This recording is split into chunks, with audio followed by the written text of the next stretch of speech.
And today I have a small activity. Here is number. Could you please press around? And one people please keep one number. And it might be a lucky number for you today. Can you express for me? Like moving around and everybody will take one. Thank you very much for your help. Yeah, so I still prepare.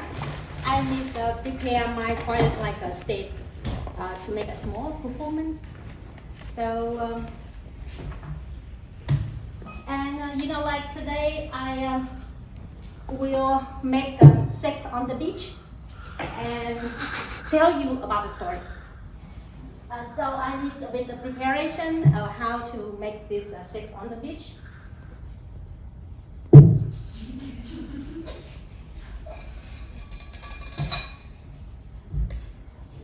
You know how to make it is it require a lot of elements and this kind of metaphor for what we are doing now.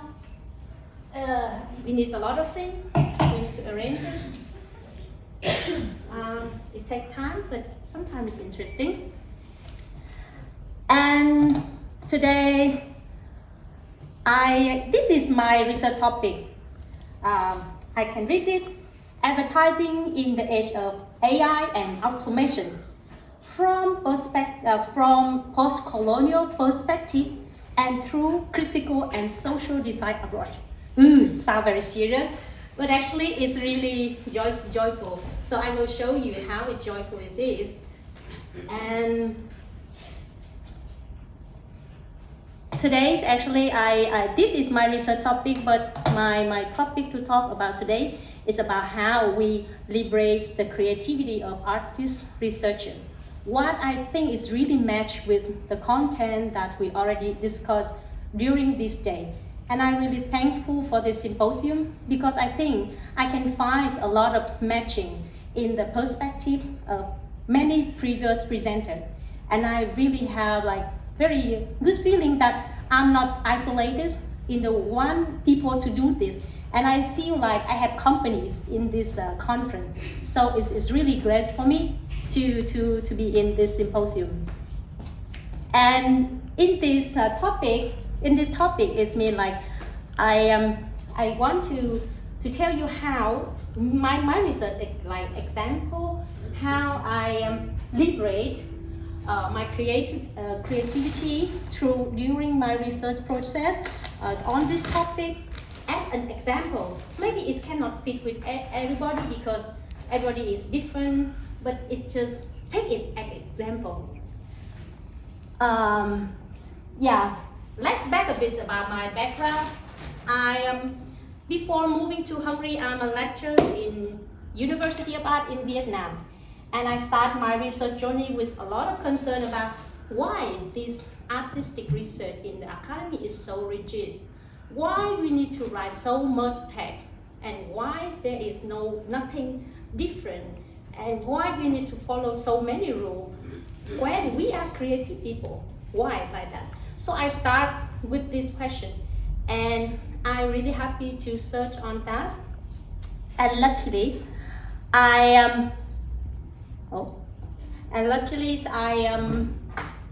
in my first year study, I read this guy. James Elkin. I think if you are studying in Chicago school, so you know him, so he's quite famous. And I really love this text, the three configuration of practice-based PhD. And I think in the first year, and you read it, and then you feel, oh, it's a bit clear about the mapping of research, artistic research in the field.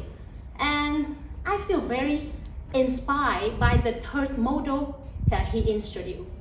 The third model he introduced is about redissertation as an artwork and vice versa. I think it's a good idea for me to answer my question.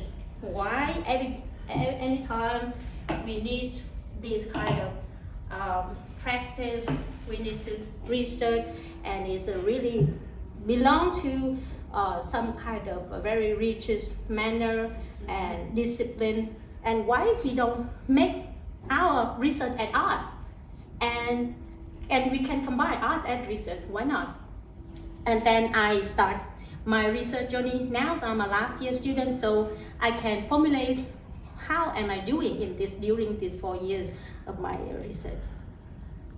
And with this, after this first year, I start to build up my own statement. And I feel it's really common with some of the people here, and I'm very happy about that.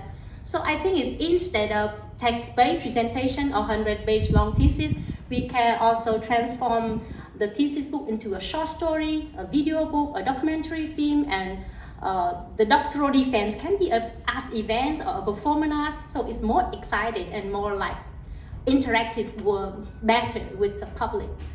And instead framing research topic in the context of arts related to issue, research can be interdisciplinary, like many of you already mentioned. So why not, right? I think it's really fruitful if we do that. And instead of focusing on the aesthetics, we can associate with everyday life, raise public awareness, what education aims to, and even offer some solution in various social problems in our time with so many problems, right? And instead of just only use one art medium, why we don't use many different kinds of interpretations or yeah, so you know, like, so sometimes this is interrupt a bit, but I need to focus on this. If not, I cannot finish the cocktail to the end. Yeah, it's good because someone feel hot, and then if you have sex on the beach, now it's good, right? I think it's good. It's a good time. This orange really is good flavored. It's true, really. I find a good, very good market hall is really near my place, you know, and I choose the really, really good one. You can try it. I buy two. I already eat one, and this is just secret. Yeah, but it's nice. It's really good flavor, and I love food in Poland. Food in here, everything is so nice. Good. We have good opportunity during this time, right? And I feel it's really good to have this kind of conversation with you during this time. We talk about artistic research in a public space and in a kind of restaurant, and we hang out together and we talk very intimate, and it's really a good feeling. Sometimes it's better than here. So I feel like the idea, I read one idea about conference of break. It's really nice idea. It already exists in 2006 about conference of break. So the conference is only break because the break time is a good time for us to discuss. So I think we can arrange this in the future maybe. And this is one of my practice in very beginning of my second year. I write a journal, but I want to make it different. Then I publish these journals in this Journal of Fine Art Research. You can search on that. And in this publication, I just put the abstract. And then I give a barcode. And then the people can access the game, a very mini game and interactive. People can hover on that and they can read the article through the mini game. So maybe it's a good way to discover the content of the article through a game because we do a research like a game. So this is one example what I practice. And okay, I need to concentrate again. This, okay. So do you want me to teach you how to make steak on the beach? I'm not bad. I make it many times. If you go to Vietnam, go to my house and I will invite you. So the steak on the beach, you need vodka. Snap ass beach is neat, but I cannot find here. I don't have a professional one, but I think I can measure it. You cannot get drunk and things. Orange juice is good if you have fresh, but this will be mixed dirty, so I use this. It's okay. If someone drinks, it's still okay. It's good. No doubt. And we put a bit of this snap at beach. It's really important insect on the beach, so you should remember it.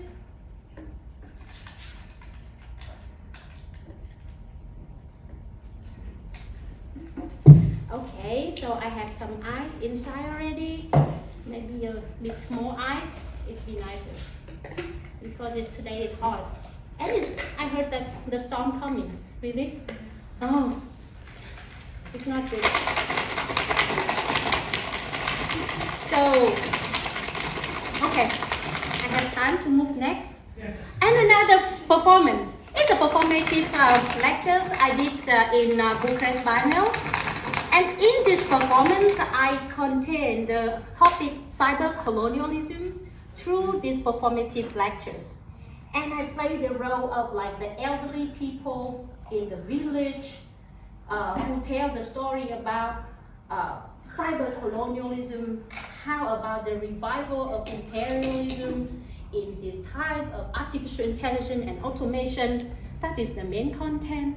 And how the importance of technologies of dominating people, how the people who own the technology can dominate the other.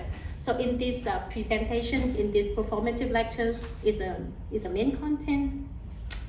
I don't have time to show the video, but it's a 3-part of the presentation. The first part is the oral speaking. The second part, I communicate with the audience with kind of like social media communication. And the third part of it is I like pretend like I call back to the room with the motion of the emotion of calling. So it's this way I want to transfer the concept that in these times we see the communications history go from oral to technologies, but the tactical and the urge and the demand to control the people is always there. It's the repeat of the history. So this is the piece. It's a performative lectures, and this is my my plan, and I almost done. So I plan to do my research dissertation as a graphic book. I don't want to make a thick book. Everybody feel boring about that, and I think it's a lot of picture is nicer than a lot of text. I believe it's only my opinion. And I think I will conduct my doctoral defense at the live performance as well. I think it's nicer, more fun, and it's reduce the stress. I don't want to shake in this kind of place with very worrying. So it's good. And this is the second part, and how I consider art as research. Because for me, research is very important. So I'm a research-based practice artist. So the research is very important. And this is my research design, what I already made in my second year. And I imagine that with my research topic, I will look at from the different aspects. And in each aspect, I will take out some very important issue. And in each issue, I will find some kind of message outcome. And from this outcome, I conduct an art piece. So it's the whole process, and the whole process I'm doing continuously. And I have so many subfighting, and I have a bunch of artwork related to the issue. That is my research design. And the final exhibition is like the whole pictures, what reflects in my mind about what I think about the topic. And the final exhibition is very important. And when the people enter to my final exhibition, they can understand what I'm doing during such a long 4 years. And this is my conceptual framework. And this conceptual framework is, so the topic is about AI. It's very wide, many aspects. I cannot talk all around that. So it's good when we make a kind of research scope. So I make it smaller in some place. So we just hello. I'm not make dirty for sure.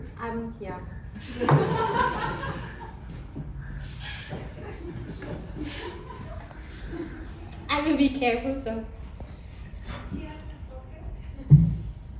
And this is my research framework and focus mostly on political economics aspect in this topic.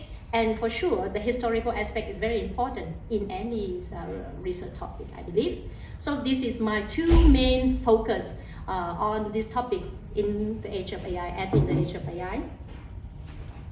And this is my dissertation content. And it's another kind of, I try to make some creativity, but maybe not. So I pretend to be creative. So I think that instead of you, the abstract, why we not you about? Instead of introduction, why we don't you login? Oh, it fit with my topic. So I use login, I use post 1 instead of chapter 1, post 2, post 3. And I have 6 posts in my dissertation. And the first one, I talk about cybercolonialism. The second one, I talk about deep learning and the era of computational and prediction. And in this each chapter, I have the artwork related to its topic, as I mentioned. So in this post 2, with media, creative industry era, and social influence prediction with deep learning, creativity of post-human condition, computational approach to aesthetics and algorithmic bias. So I have 2 work related to. The third one is about personalization and AI optimism. I have 2 work related to, and I mentioned about the history of personalization marketing, mass personalization and customization, online advertising, and attention economy. And this part is quite interesting. And the fourth is about algorithmic geography and algorithmic goal and fame. And I talk about how the condition in Southeast Asia, where I'm from, and the commercial hub, e-commercial hub there. And I also talk about the global advertisement. And the fifth one is about AI, the faith and the fear of it. And in this part, I talk about the nihilism and cyber dilemma, power and submission. And I also mentioned what I've been like 4 years, but 2 years already in pandemic, and it should be there. I think it should be in dissertation. So that's why I include this, the extraordinary situation of the pandemic, why we are overexposed in the cyber world. And the sixth part is about reconstruction after deconstruction. And in this part, I focus on the ethic and decentralized of AI, the freedom of decision, artistic activism, critical and social design. So this part I didn't write yet, I just make it, but yeah, the most is already done. But I will finish it maybe in this 2 months next, and I hope I can hand it in September, I hope. And this is my exhibition. I already held my final exhibition, they call it the masterpiece, in February. And this is the title of the exhibition, is The Crack. And I post this song, anthem of Leonard Cohen, and it's related to one of the work. And I really love this song as well. So, okay, let's concentrate on this. I'm almost done. It's in the finished state of this. So if I still have time, I will present for you very quick the 15 work of the 15 work related to this. This is a very big kind of exhibition space in Budapest, and I distribute this 15 work in these 2 spaces. And in this exhibition, because I talk about media industry, and it's really missing if I don't mention about the historical context of the media. So in this exhibition, you can see the the many form of media appear. It's like the oral, handwriting, analog print, digital print, television, telephone, analog photo, smartphone, of course, and so on. So in this exhibition, I really emphasize in the historical ways we see the media industry and its various forms. This is the first art piece I made in 2019. It's called Brave New Chapter. It's a ready-made piece combined from the two historical poster. And I exhibited in France. And this one is the second piece because I don't have time to talk deeply in each piece, so I just make quick dialectics of cyber enlightenment. This is the object ready-made from the cartridge printer, and I construct the book dialectics as enlightenment. Frankfurt School, Mark Horkheimer and Adorno. And this one is the key, is an infographic. I exhibited in Budapest. This one is a horror case. It's a cyber performance. So during this time of COVID, I make this piece and I make a cyber performance. And in the end of the performance, after this video, the people can access this interrogation and torture manual. This is really such a research work because I need to read a lot of this interrogation and torture manual from CIA, and I construct this in the topic how the cyber torture it is. And the next one is another work, is kind of an artistic recipe. So the people can follow the recipe, but it's an artistic recipe. The next one is a social engaged art project. I initiate with 29 artists to this project. We did a lot of things like workshop and creative, visual creativity about decolonizing cyberspace. And this one I already mentioned about the performance, the performative lectures. And this one is another performance. I make a jelly cake at the opening, everybody attend, and then I make this performance. This is another piece, is a magazine, a pseudo magazine, and talk about the topics itself. This is another piece with the object, and I scratch on the screen about this creepy like news or like how to call research. The phone even collecting data, even if it's like SIM card without battery and no Wi-Fi, it's still harvesting the personal data. So that is the piece is react on that. And this piece is I took out two elements in iPhone. One is the microphone and one is the camera. And this is a reenact on the interview of Edward Snowden. Maybe some of you in the field, you may know Edward Snowden. And this piece I use the analog, very old photo, antiquity photograph camera, and I make it in the combination in the space, and the people can look through the camera, and there is a message and concept about the social credit. It's very strongly and frightening in China, and what is related to the battery, if you're curious, I can explain later. And this piece is the radio piece. Everybody can pick it up and listen to it. And this piece, Ring the Bell, is talk about how the information delivery transformation from the history until now. How the people in the state of, we need information, we need to buy it, to have it. But now we are free, have free information. And what is the money come from, and why this big tech giant they earn money from. So if you listen to this piece, you have some answer. And this is very recent piece. It's not in the exhibition, and is ongoing exhibition in Budapest. I'll talk about parallel predictions. And in this piece, I collect 12 fortune-telling objects from the story when I discussed with the artist group. very intimate conversation, and I disclose that in each culture they have one of the historical elements of like fortune telling way, and I make the connection between the prediction of the past and the prediction of in the age of artificial intelligence and automation. So I just have 2 slides. This is the ongoing piece with AI, very long times, and this is the number.